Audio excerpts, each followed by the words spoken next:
Bienvenidos a este nuevo episodio de entrevistas a aiceninos destacados en diversos ámbitos, y buscamos a través de estas entrevistas conocerlos un poco más y también empezar este trabajo, ¿cierto? Este inicio en donde podamos formar una red de aiceninos.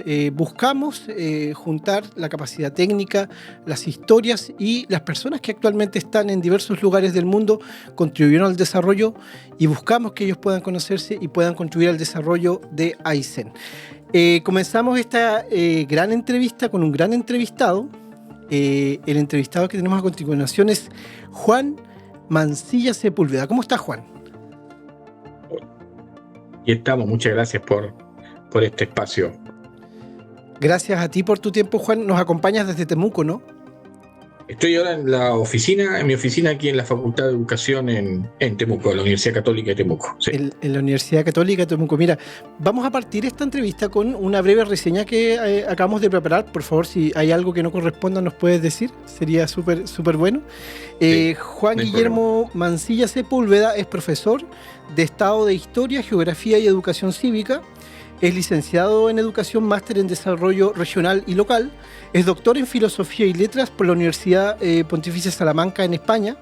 Es profesor de doctorado en Educación en la Universidad Católica de Temuco, en la Universidad Católica de la Santísima Concepción, Universidad del Biobío también, y en la Universidad Católica del Maule. Vicepresidente de la Sociedad de Historia de la Educación Latinoamericana. Investigador también del grupo ISULA, Historia de la Universidad Iberoamericana de Tunja, Universidad Pedagógica y Tecnológica de Colombia. Fue presidente del Consejo de Decanos de las Facultades de Educación de las Universidades del Consejo de Rectores de las Universidades de Chile entre 2020 y 2023, y actualmente es profesor asociado de la Universidad Católica de Temuco y profesor titular en la Universidad Mayor, también en Temuco, Chile. Es investigador también por Simago Research Group. ¿Hay algo que puedas clarificar quizás, Juan? Más bien que yo lo que presto es una docencia en la universidad, porque mi tiempo completo es mayor, una docencia más bien después de mi horario de clase, en fin, eh, porque la jornada íntegra la tengo mayoritariamente aquí en la Universidad Católica de Temuco. Sí, pero sí, está bien, sí, en Sí. general. En general, esas son como básicamente algunos de tus pergaminos, Juan. Y para interiorizarnos un poco más acerca de quién eres tú, ¿nos podrías tú contar respecto a tu trayectoria, perdón, dónde naciste tú? Yo nací en Puerto Aysén, eh, en el camino, viví mucho tiempo en el camino viejo, en el kilómetro 4, camino Aysén-Coyhaique. Estudié en la escuela número 9 principalmente, en mi educación básica. Ahí tuve una profesora extraordinaria, que es la profesora Graciela Mancilla, a quien siempre recuerdo. Eh, Luego estudié en el Liceo Raúl Bursén Campino, y estuve interno también en ese liceo. Y por lo tanto, toda mi enseñanza básica y mi enseñanza media la hice íntegramente en Aysén. La gente más antigua que me conoce sabe muy bien que yo provengo de una familia bastante numerosa, muy sencilla, muy esforzada, y que eso obligó a que yo desde los 9 años prácticamente siempre trabaje en distintos lugares para poder tener un sustento económico que complemente, digamos, el esfuerzo que se hacía familiarmente. Entonces yo trabajé en pesqueras, trabajé en bencinera, como reponedor de frutas, en supermercado, y también en una que otro oficio, picando leña, vendiendo huevos, o sea, pero principalmente en faenas de pesca, complementario a mi estudio. Y después fui becado, y, y ya después inicié un camino de estudio sistemático y muy permanente hasta el día de hoy. Mira, qué interesante lo que nos comenta Juan. la historia que tú nos cuentas a través de tu propia vivencia es la que se reproduce aún en la actualidad, en donde hay muchos jóvenes, ¿cierto?, que sorteando dificultades, ¿cierto?, buscan un mejor acceso a la educación y que es importante también entregar este mensaje de que se puede, de que en razón de, ¿cierto?, en este caso de la capacidad, ¿cierto?, y del esfuerzo, una persona puede, ¿cierto?, llegar a concretar sus metas. Me gustaría hacerte una pregunta, Juan. ¿Qué opinas tú de este discurso que hace algún tiempo se ha empezado a repetir en nuestro país de la meritocracia, del mérito propio? ¿Tú crees en este mensaje como algunas veces se transmite en los medios, incluso dentro del mundo académico también se llega a veces a destilar? Fíjate que yo creo que hay cosas que sí, yo es cada vez más uno con los propios estudios que ha hecho, lo que ha mirado, y yo creo que el mundo en el fondo no se divide en general entre buenos y malos, y entre gente que tiene la verdad absoluta y gente que tiene, que se equivoca permanentemente. Yo creo que en algunos casos sí hay quien se esfuerza permanentemente, quien está cotidianamente buscando la verdad, preparando a otras personas, va creciendo consigo mismo y va avanzando. Claro, en algunos casos puede coincidir o no con los cargos, en fin, y eso yo creo que finalmente quien tiene esa voluntad de saber y esa convicción de que las cosas pueden ocurrir de tal manera de poder también ayudar a que otros sigan los mismos caminos o los mismos métodos, creo que eso es posible. Pero también es verdad que no necesariamente el mérito y las personas que tienen altas capacidades, en algunos casos, son Ujú. empujados. Yo creo que es necesario, sobre todo en lugares tan fronterizos o con fronteras interiores, como yo defino a Aysén, que es para mí el lugar más aislado que tiene el país, incluso más que la región de Magallanes, por distintas razones, no necesariamente ahí hay muchos, podríamos decir, lo que yo llamo guepardos enjaulados, es decir, gente que tiene muchas capacidades, altas capacidades, pero que lamentablemente o no tiene gente que pueda ayudarle y que realmente cuesta mucho que salga. Y luego la meritocracia en el país, yo creo que no, no están los mejores en los lugares donde deben estar, lamentablemente. ¿Ya? Y esto tiene que ver con un problema de miopía política que va desde el Partido Republicano hasta el Partido Comunista. Es decir, lamentablemente todavía nos falta avanzar un poco más en el desarrollo mental, diría yo, y integral, moral, de tal manera que, como en su momento en algunas sociedades, por ejemplo la alemana, los gobiernos, sean a nivel macro, meso, micro, se constituyen con las personas que son las que saben más, las que tienen más experiencia y las mejores, de acuerdo a su mérito, y no necesariamente de acuerdo al color político que puedan tener. Hay que distinguir entonces que en los cuadros técnicos de los países eso es importante, y eso no está ocurriendo en nuestro país. ¿Ya? Y no ha ocurrido, yo diría, en las últimas décadas, indistintamente de los gobiernos. Y finalmente, mucha gente, yo conozco a muchos compañeros y compañeras, están, imparten sus clases, desarrollan investigación aplicada, muy interesante, y no hay una conversación, podríamos decir, entre el interés público, el interés técnico y el interés, podríamos decir, más emancipatorio que el que pueden tener las familias. Eso es lo que hace que naturalmente uno puede dar una opinión, pero generalmente a veces no es considerado en algunas áreas. Y eso hace que nuestro país esté muy al debe en lo que es producción de materia gris. O sea, Chile es uno de los países que produce materias primas, no materia gris, y muchas personas, como ustedes han investigado, finalmente se van, ¿ya? O Claro. uno empieza a buscar otros derroteros y a trabajar en otros sitios, porque efectivamente también en los pequeños grupos de poder se instalan mafias en las universidades, en los centros públicos, y empiezan a operar de distinta naturaleza, porque a la gente le gusta el poder. Claro. ¿Ya? Y hay gente que le gusta permanecer en el poder. Y eso naturalmente genera corrupción en todos los sitios, ¿ya? En todos los sitios. Y eso yo lo he visto, y en eso yo he sido particularmente crítico Y como he sido así también me han llegado las respuestas, pero a esta altura de la vida yo creo que la verdad es muy importante que uno la diga, tanto desde el punto de vista del conocimiento como desde el punto de vista político, desde el punto de vista ético.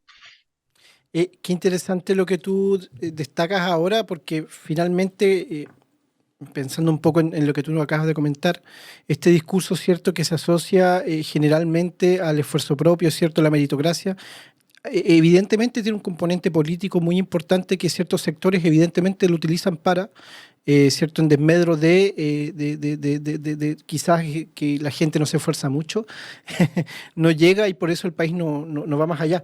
También otra cosa súper interesante, y tú acabas de destacar una experiencia que es la experiencia alemana, y como lo hay también en Europa y en otros países que ya han alcanzado un desarrollo más pleno, el mismo hecho de que hay proyectos países. En nuestro país no hay un proyecto país. Por ejemplo, en Estados Unidos, ¿cierto? Los norteamericanos que hablan, ¿cierto?, del siglo americano, y en base a ese siglo americano ellos planifican, ellos generan una política pública, ¿cierto?, que trasciende incluso los gobiernos que pueden ser republicanos o demócratas. Y entonces hay una mirada más macro y de futuro en este caso, del país. Es bien interesante también tú lo que destacas respecto a Aysén como zona fronteriza, porque más allá de que somos una zona frontera, tenemos la frontera al lado de Argentina, estamos totalmente desconectados del país. ¿Cómo Juan, este pequeño joven, cierto, que con mucho esfuerzo logró estudiar, después recibir una beca y poder estudiar, cómo este joven ahora busca relacionarse con Aysén? ¿Tienes algún vínculo Sí, sí, actualmente con Aysén? bueno, sí, el vínculo principal que yo tengo es con mi familia, donde están mis hermanos, digamos, quien para mí también podría ser mi padre, ya, digamos, porque mi padre biológico nunca estuvo conmigo, como mucho, no es inexistente prácticamente. Pero el caso de mi familia que está allá en Aysén, ese es el vínculo que tengo principalmente con Puerto Aysén.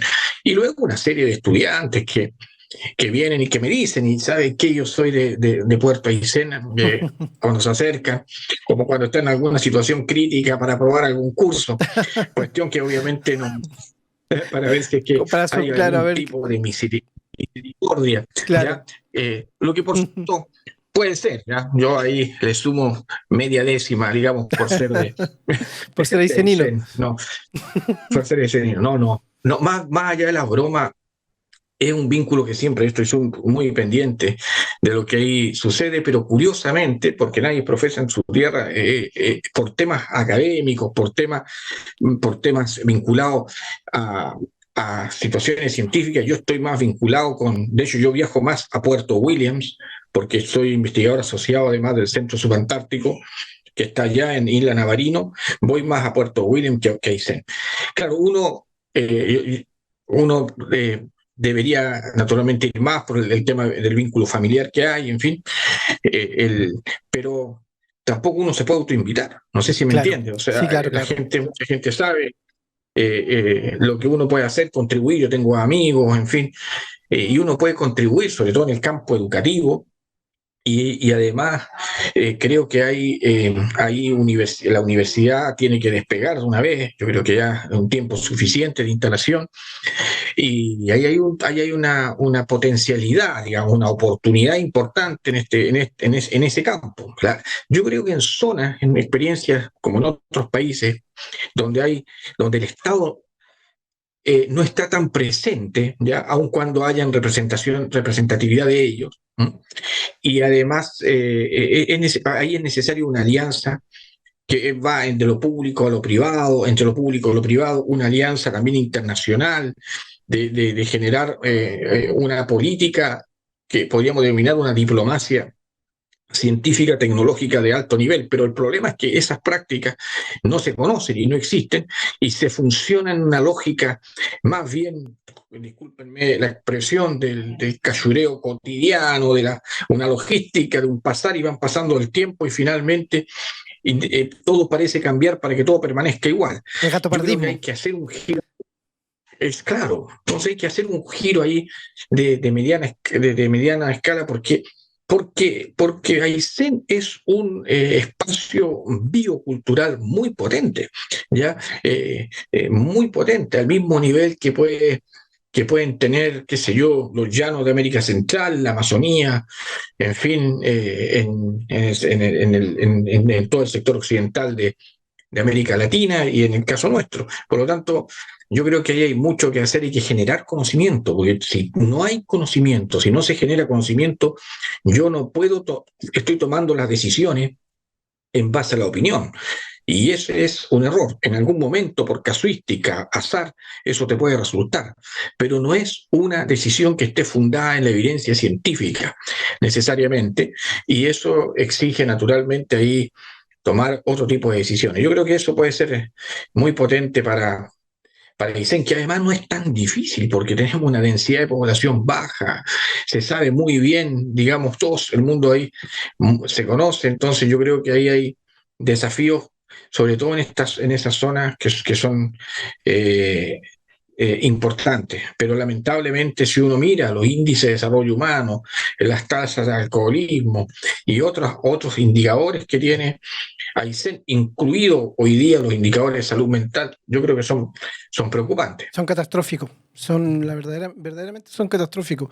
Y algo que llama la atención, Juan, y me gustaría aportar acá una opinión personal en este caso, y que lo hago a título personal, no representando a nadie, hablando por mí mismo, el hecho de que hay dos grandes problemáticas que tú acabas de ilustrar. Por un lado, la depresión, ¿cierto? La falta de vitamina, ¿cierto? Que nos entrega el sol porque no hay mucho sol. Contribuye, ¿cierto?, a un punto de vista biológico, pero también un problema grave de drogadicción y alcoholismo, que es una pandemia que ha azotado Aysén por años, que nunca se ha querido tratar, que siempre se ha visto como parte de la cultura, parte de lo divertido, ¿cierto? Pero nunca se ha podido estudiar, ¿cierto?, desde una perspectiva técnica y buscando también soluciones para generar respuestas a esta pandemia, que es una pandemia que afecta a toda la sociedad, ¿cierto?, aysenina y en todo su conjunto. Eh, es sin lugar a duda un poco preocupante, pero me gustaría ir primero, Juan, a esta pregunta que se le ha hecho a varios, ¿cómo se llama?, invitados que hemos tenido en estas entrevistas, y es ¿cómo influyó Aysén en lo que actualmente tú eres? ¿Cómo influyeron esas experiencias en Aysén en tu actual desarrollo, ¿cierto?, como persona, como humano? Yo creo en eso, partiendo de lo último que plantea, yo creo que la vida que uno ha ido sedimentando, que ha ido construyendo, y lo que uno se va constituyendo y va formándose con un carácter está dado principalmente por el contexto de, en algunos casos, extrema adversidad en la cual yo me formé. Ahí yo forjé mi carácter. Entonces, claro, después de haber trabajado tanto tiempo y generándose, digamos, una gran dificultad, que si uno lo mira en la escala de Maslow, estamos prácticamente en la primero sobrevivir, ¿ya? Y salir adelante, creo que es clave que enseñar, forjar en los niños el carácter. El carácter significa finalmente que es lo que hacen también muchas formaciones en otros países, o los alemanes le llaman Bildung a eso, la formación del carácter, que es lo primero. ¿Por qué digo esto? Porque la tristeza, eh, el fracaso, la inseguridad, el miedo y la angustia. El miedo es cuando uno identifica a lo que le teme, la angustia es el temor a la nada, forman parte de la vida. Y yo creo que hay que formar en eso. Eso implica de que los niños y los jóvenes después no tengan tanta intolerancia a la frustración. Y también, yo he trabajado mucho en la formación de psicólogos y psicólogas, también hay que tener mucho cuidado porque hay una clinicalización y una hiperpsicologización del ser humano, de la etiquetación rápida. El positivismo. No porque un niño, es que no porque un niño se mueva mucho, yo voy a decir es hiperactivo. O no porque un niño no tenga una mirada de atención conjunta y tenga ciertas, podríamos decir, focalización tópica, vamos a decir que inmediatamente tiene algún grado de autismo. Es que hoy día yo creo que estamos en una situación bien compleja. En algunos casos puede que sí o puede que no. volviendo a la pregunta, creo que hay que educar a la gente en base a las experiencias que ellos van teniendo en concordancia con la experiencia que han tenido otros, digamos, de la especie, y a partir de eso utilizar los contenidos curriculares o escolares como medio para que ellos se vayan formando disciplinariamente. Yo creo que hoy día hay ahí un desafío muy grande, sobre todo para el profesorado, ya para los educadores, que además yo creo que muchos están cansados de tanta capacitación que se hace, que puede ser también capacitación muy ineficiente, porque en el fondo yo creo que el principal aprendizaje tiene que ser en base o capacitación a las experiencias entre pares exitosas que se pueden ir dando, porque muchas veces vienen personas que nunca han estado en un aula y te dicen cómo se deben hacer las cosas. Claro. Es que es como un cirujano, ¿verdad?, que nunca ha operado y le dice a otro cómo se debe hacer. Yo creo que es muy errática la política pública en la formación de las personas. Yo creo que en ese sentido, el vivir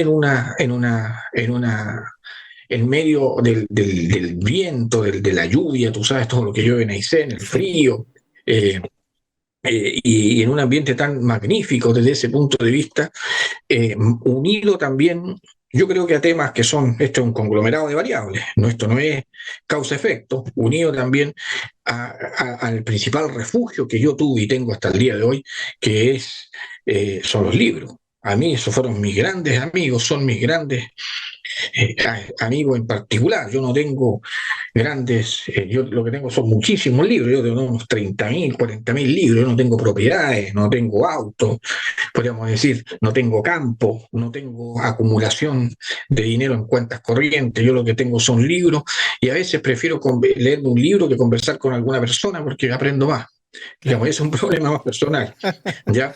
Pero, pero eso es lo que pasa y eso me ayudó mucho porque al final, hoy día, así como en la Edad Media el poder radicaba en la tierra o en la era capitalista, hoy día yo creo que el poder está en el conocimiento y las redes sociales, toda esta cuestión de los YouTube, como aspiración, los TikTok, está bien, pero yo creo que ese es un error.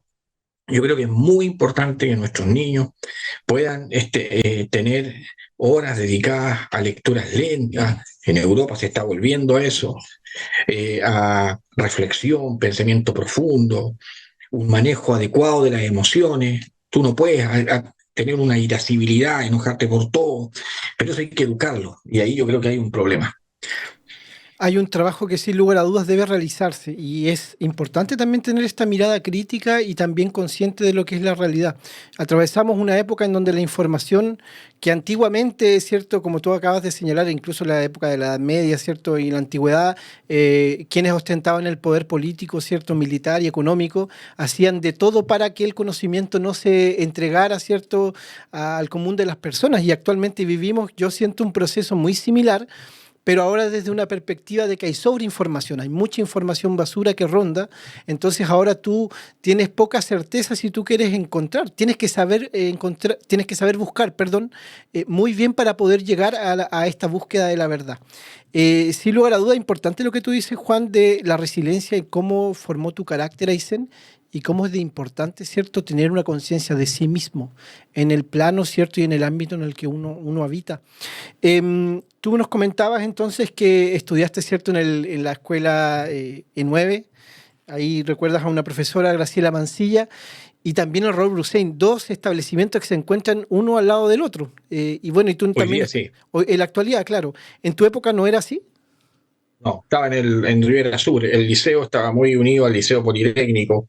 Sí, y yo creo que ahí igual eh, eh, fue también un buen espacio. También tuve muy buenos compañeros de curso, todos con nuestras diferencias. Algunos de ellos, por ejemplo, hoy día incluso algunos viven aquí cerca, ya estamos, yo creo que cercano al año los 90. O sea, yo todo el periodo de la dictadura lo estudié ahí y ahí comía lo que se comía en la escuela, no es esos jarrones azules, galletones duros, que servían para que mejor, era mejor jugar al tejo que comérselo, y las comidas las identificamos por los colores, que venían Claro. en tarros, me acuerdo, la comida roja, la comida amarilla, la comida verde, es decir, tallarines se supone que eran con salsa, arvejas que no sé de qué, que no tenían fecha de vencimiento, y claro, me llama la atención esa comida, era la comida que teníamos que comer. Y Claro. luego a la tarde íbamos a tomar,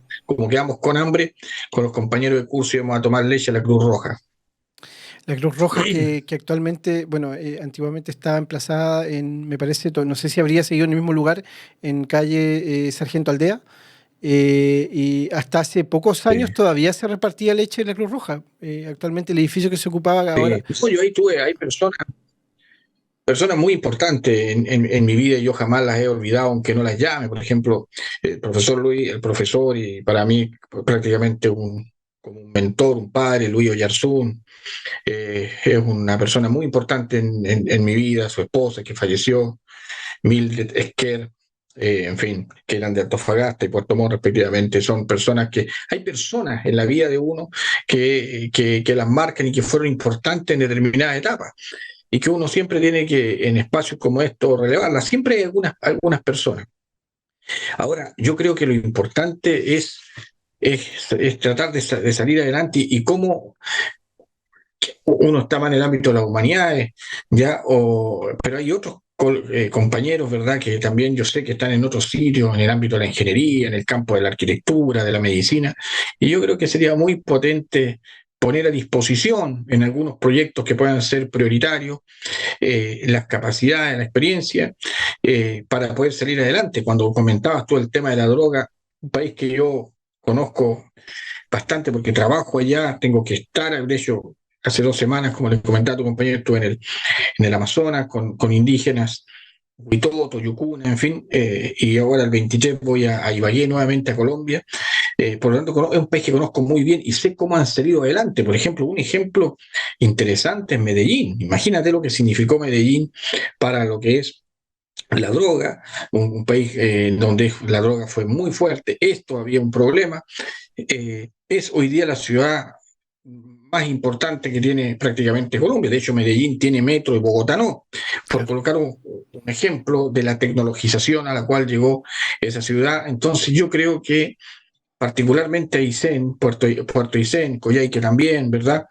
Y las otras ciudades que tiene la región, podrían alcanzar umbrales de desarrollo humano mucho más altos de los que tienen, creo yo, porque incluso el flagelo de la droga, aun cuando es un tema preocupante, no tiene los índices de narcoestado que pueden tener otros países. Yo el año pasado que estuve en Catacamas, en el departamento de Olancho, en Honduras, y ahí, la persona que me trasladó del aeropuerto hasta Catacamas me dijo, no se preocupe, doctor, usted va seguro porque yo soy, digamos, un coyote profesional. Es decir, era una persona que conducía a la gente, que eso incluso se estudia, imagínate, se estudia para ser coyote y el Claro. sicariato está absolutamente normalizado, Son a la gente le oficios. gusta porque es justicia rápida, Ujú. en fin, y hicimos una parada, yo recuerdo técnica, entre Tegucigalpa y Catacamas, y cuando íbamos, Pollolandia se llamaba, una especie de pronto Copec,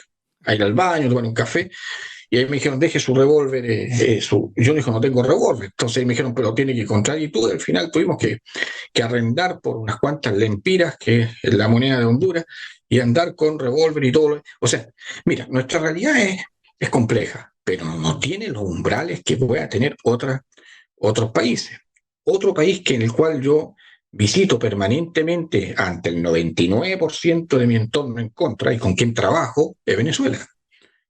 Yo en junio estuve en Venezuela, que tú sabes que no se puede ir a Venezuela, no hay autorización, no hay relación diplomática, entonces yo tengo que irme a Panamá, de Panamá a Cuba, de Cuba me voy a Caracas y ahí trabajo también con las personas que están ahí, esa es otra realidad, otra vaina, como dicen en el Caribe. Entonces, con esto no quiero decir que Aysén es una taza de leche, pero los problemas no son gravísimos, No son han llegado a graves. ese nivel, Y claro.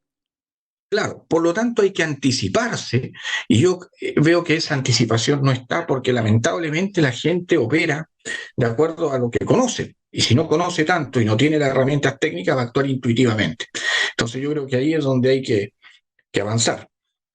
Así es, más que actuar, reaccionar. Y esa es Sí. lamentablemente la respuesta humana, ¿cierto? Más Es contar básica. la experiencia a los niños, a los jóvenes. Fíjate, si yo, no sé, pues yo no soy, yo soy Juan Mancilla, no soy Juanito Yarur, por decirlo. Yo no vengo de una Claro. familia de las élites, de la fronda aristocrática. Por lo tanto, desde esa perspectiva, yo creo que es importante los niños que conozcan eso, porque ellos pueden, ellos tienen, hay muchas condiciones. El problema sí es que hay muchas variables intervinientes en el entorno, pero las de el tipo y cómo las decisiones que van tomando los niños son el mismo tipo de decisiones que tomarán en el futuro. Por lo tanto, hay que enseñarle a tomar decisiones adecuadas a los niños, qué se debe postergar, qué se debe elegir.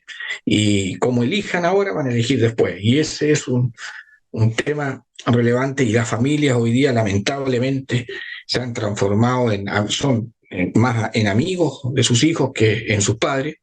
Y recientemente apareció un estudio más en Europa donde la cantidad de dinero, por ejemplo, que invierten los abuelos y en los nietos, una cantidad de plata, que es lo que se denomina un capitalismo de abuelos, podríamos decir. ¿No? Y eso tampoco ayuda, ¿ya? Pero, porque hoy día esa es la ciudad en la que estamos, entonces es importante hoy día formar a esos jóvenes que van a ser los que nos van a gobernar mañana. Em, Juan, es sin lugar a dudas que muchas veces podríamos considerar que el contexto en el cual nos toca vivir como humanos, ¿cierto? Como personas en los diferentes lugares del mundo es bastante diferente, es convulsionado, ¿cierto? Y está lleno, ¿cierto?, de problemáticas. Me gustaría preguntarte, Juan, desde tu punto de vista, desde los ámbitos que tú abarcas, la educación, la historia, la filosofía incluso, y corrientes filosóficas como la fenomenología, ¿cómo crees tú que ese tipo de herramientas que actualmente tú manejas podrían entregar soluciones o podrían abrir un camino para que, por ejemplo, estos jóvenes de los cuales hemos hablado en algún momento, ¿cierto?, de Aysén, que pueden estar atravesando problemas de drogadicción, en donde hay hogares donde hay muchos problemas, ¿cierto? ¿Cómo tomamos a esa gente y les ayudamos a que alcancen su máximo potencial? ¿Cómo crees tú que habría un camino, ¿cierto?, para iniciar este tránsito?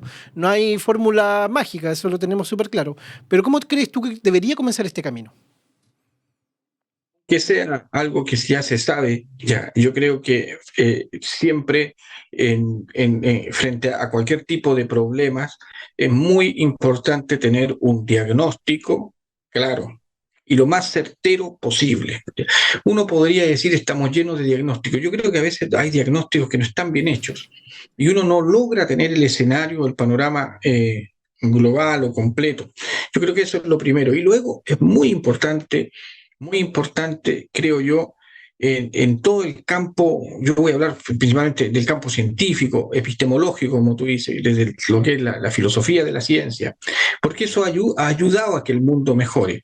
Que si hay disciplinas, en todas las disciplinas, ¿ya? En toda la disciplina hay evidencia científica suficiente, es decir, hay conocimiento acumulado que surge producto de investigaciones, de casuística que se han realizado. Entonces yo creo que es muy importante tomar decisiones al amparo de la evidencia empírica. En ese sentido, el campo de la medicina es muy centinela en eso, muy señero, porque, claro, es como si usted fuese al oftalmólogo y la persona le receta una gota para el ojo a partir de la intuición.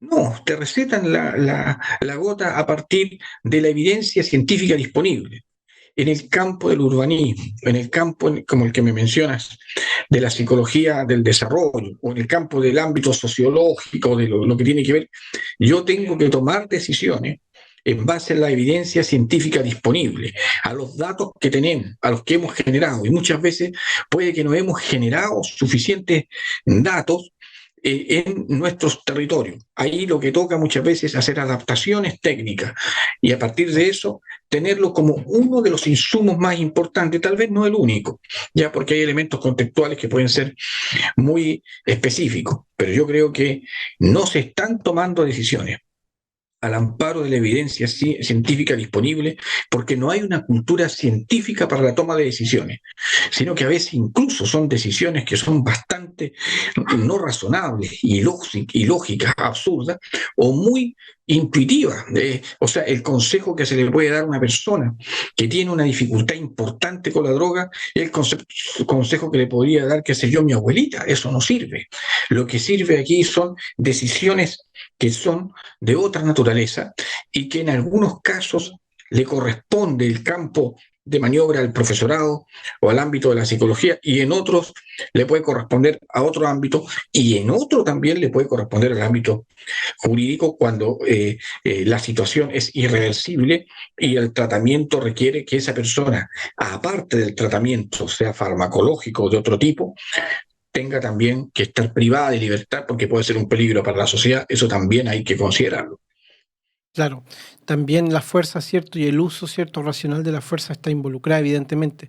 Y es importante también entender que estas decisiones, de las cuales tú ya nos das un poco de luces, Juan, deben provenir del Estado, pero también deben provenir, ¿cierto? Tú acabas de señalar el entorno familiar, de cómo se entrelaza, ¿cierto? Las relaciones familiares y cómo influyen en el desarrollo de una persona. Entonces, finalmente, acá todos estamos involucrados en una solución.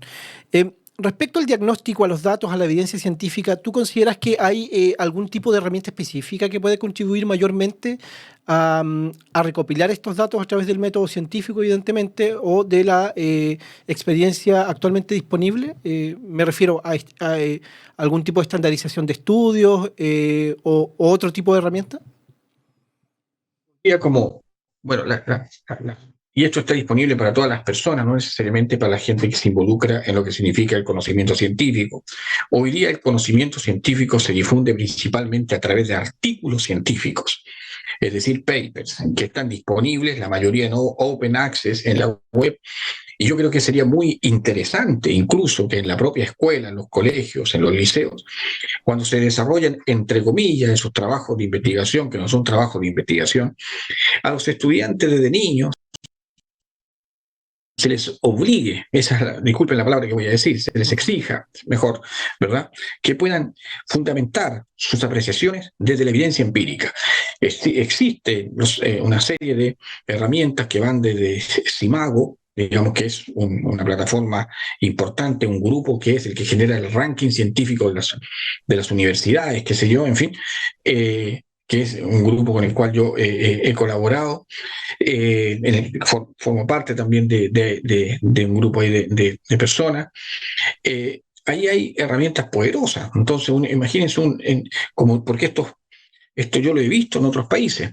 Eh, en Múnich, en Alemania, por ejemplo, los niños son formados, solamente sus reportes lo hacen al amparo de la evidencia científica, es decir, qué es lo que dice, cuáles son las revistas más especializadas de este tema. Si yo estoy haciendo un trabajo de historia, de matemática, claro, el texto escolar es un insumo, pero yo podría exigir a los estudiantes que usen en el fondo, artículos que son ese cielo, ¿verdad? Que son los artículos controlados a través de indexaciones gubernamentales del país, Scopus, ¿ya? O WOS, Web of Science, que son los artículos que están libres en la web. Y Claro. yo puedo utilizar eso y puedo redactar. Y así, sin querer, independientemente que al principio lo hagan de manera muy equivocada, cuando después de 12 años de escolarización, y en el cual yo estoy familiarizado con herramientas científicas para fundamentar mis respuestas, mis pruebas, mis casos y todo, yo voy a tener adquirido eso y tempranamente incluso podría yo mismo producir conocimiento científico. Eso es lo que hacen los países nórdicos, lo que hacen los países europeos, los países norteamericanos. Y en América Latina, el país que está un poco más adelante en eso es Brasil, porque también aquí hay que decir una cosa. Para hacer eso también se requieren ciertas inversiones. Hay acceso a papers que son open access, pero hay otros que no. Claro. Por lo tanto, existe hoy día una alta correlación entre la inversión que hacen los países en conocimiento científico y para que los propios profesores, por ejemplo, o profesionales de otra área, produzcan conocimiento y el lugar que uno ocupa como país en el atlas mundial del conocimiento científico. A nivel de Iberoamérica, la USP, la Universidad de Sao Paulo, luego la UNAM, son las que lideran, digamos, la producción científica y la conexión que tienen también con establecimientos, sus territorios. Pero eso está muy relacionado con la cantidad de inversión científica que hacen los estados. Y yo siempre he dicho, lamentablemente en nuestro país, al menos los últimos 20 años, la educación no es prioridad para el Estado. Hay otras prioridades. Y mientras la educación no sea prioridad para el Estado, no tenemos posibilidades. Esa es como la mala noticia. Hay otras prioridades, pues seguridad, qué sé yo, en fin, pero el problema aquí es la seguridad, el problema, la inseguridad es un efecto de la educación. Entonces, pero luego, cuando hay debates políticos, o yo que me tocó participar muchas veces en la Comisión de Educación del Senado, cuando presidí el Consejo Decano de Educación, yo les decía, la educación, claro, una cosa son las declaraciones y otra cosa es el presupuesto que se dedica a la educación, tanto en la remuneración al profesorado, al reconocimiento social, pero además de eso, también que no hay inversión y no está en la agenda política, el tema de la educación. Así que yo creo que ese es clave. Mientras nosotros no tengamos esa agenda, no tenemos ningún derecho a estarnos comparando porque nos comparan con Claro. Singapur, Corea del Sur, Lituania, Finlandia. Claro, pero estamos hablando de países que en algún momento sus ministros de educación dijeron que ellos tenían tres prioridades: la educación, la educación y la educación. Si eso se mejora en todos sus niveles, prebásico, primario, secundario, terciario, educación superior, es verdad, pasado mañana no se van a solucionar los problemas, pero en 15 a 20 años, si los gobiernos que van sucediéndose van utilizando esto como un andamiaje de crecimiento y no deshaciendo lo bueno que hizo el gobierno anterior, independientemente si era A, B o C, yo creo que ahí recién los países logran una senda que va por otra línea. Pero lamentablemente yo creo que algunos de, de nuestros compañeros, digamos, de especie que viven acá, son descendientes más del Cromañón que ni siquiera del Neandertal, que del Homo sapiens. Claro, a veces prima el interés urgente y el interés económico y no se puede vislumbrar, ¿cierto?, que las soluciones llevan tiempo. Probablemente dentro de la discusión política que afrontamos a nivel país, bueno, en realidad la realidad, por ejemplo, de Aysén, no sé si te has interiorizado un poco más, Juan, pero la realidad de Aysén a veces, quizás no tenemos delitos de alta connotación pública en nuestra región aún. No vivimos la realidad del sicariato, del secuestro y de las balaceras en el centro de la ciudad entre bandas rivales, ¿cierto? Por quita de drogas o por territorio. No sabemos si eso lo vamos a afrontar en el futuro, quizás sí, quizás no, pero es cierto que la realidad de Isen es totalmente diferente. Tú, desde tu perspectiva, desde tu conocimiento, tu bagaje, ¿cierto? Desde un punto de vista de la docencia, del conocimiento, ¿tú consideras que Aysén tiene una perspectiva diferente al resto del país? ¿Y cómo crees tú que se puede comenzar a trabajar en soluciones para Aysén? Creo que hay que trabajar bueno, yo creo que todos los espacios tienen sus particularidades, ya piensen, tienen sus complejidades, sus desafíos, como decía Arnold Toynbee en un viejo libro de cuando se hablaba si es que hay o no hay determinismo geográfico, es decir, y ahí se plantea que efectivamente todo contexto, en este caso geográfico, territorial, desafía al ser humano y el ser humano tiene que estar a la altura del desafío que le otorga el ecosistema. El clima, por Imagínate ejemplo. las selvas tropicales donde hay que sobrevivir permanentemente a una cantidad de humedad y de 40 tantos grados. Aquí mismo en la región de la Araucanía, aquí en Gulumapu, ya que podríamos decir que hay desafíos que otras regiones también no tienen. O sea, tenemos la mayor cantidad de proporción de población mapuche a nivel proporcional a la población en general. Y luego Aysén tiene otros esos desafíos que también son particulares de la región. ¿Ya? Uno de los desafíos principales, como te diría yo, es la conectividad interna, el descuido que ha tenido el Estado también con la propia región, pero también tiene oportunidades, porque hoy día lo que la globalización genera esas posibilidades. Yo creo que Aysén puede ser muy bien posicionado como uno de los espacios más que más resguardan, yo creo, la soberanía tanto alimentaria como del ecosistema, y es un espacio natural privilegiado. Por lo tanto, yo creo que ahí es donde hay que desarrollar un turismo sustentable, generar una agenda relevante. Yo entiendo que también se ha mejorado mucho en ese campo, pero yo creo que todavía falta mucho más, de tal manera que también muchas personas puedan desarrollarse. Yo no tuve posibilidad de desarrollarme allá, porque como mi ámbito específico es la universidad, específicamente, de ahí el campo científico, si yo me hubiese quedado, me hubiese devuelto a Aysén, no hubiese desarrollado todo lo que me he podido desarrollar, pero principalmente también gracias al tema de desarrollar o captar los talentos que pueden existir a nivel de niños. Yo creo que una escuela de talentos es muy importante, de ver cuáles son esos talentos en todos los campos. Yo no estoy solamente abordando la situación de un punto de vista cartesiano, sino que estoy viéndolo en todos los campos, sino que también en el campo científico, en el campo tecnológico, en el campo deportivo, también desde ese punto de vista. Todos esos factores finalmente influyen en el desarrollo integral de una persona, del individuo, y también eso va evidentemente a tener un impacto en las comunidades. A veces se nos olvida la responsabilidad propia que tiene cada una persona, ¿cierto?, de sus propias decisiones, pero también de las oportunidades que recibió. Sin lugar a dudas, una persona en Aysén a veces puede sentir que recibe menos oportunidades que alguien que está en otro lugar.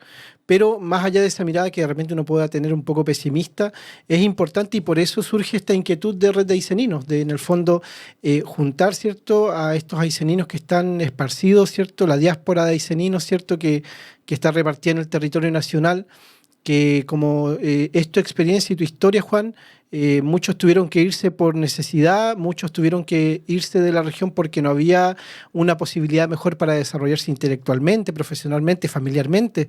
Entonces, estas historias, ¿cierto?, todas tienen ciertas semejanzas, pero nos ayudan a comprender de que existe una capacidad técnica que probablemente no está en nuestra región, pero que tiene el ánimo y el deseo de contribuir, ¿cierto?, a un mejor vivir y un mejor desarrollo integral, ¿cierto?, en nuestra región.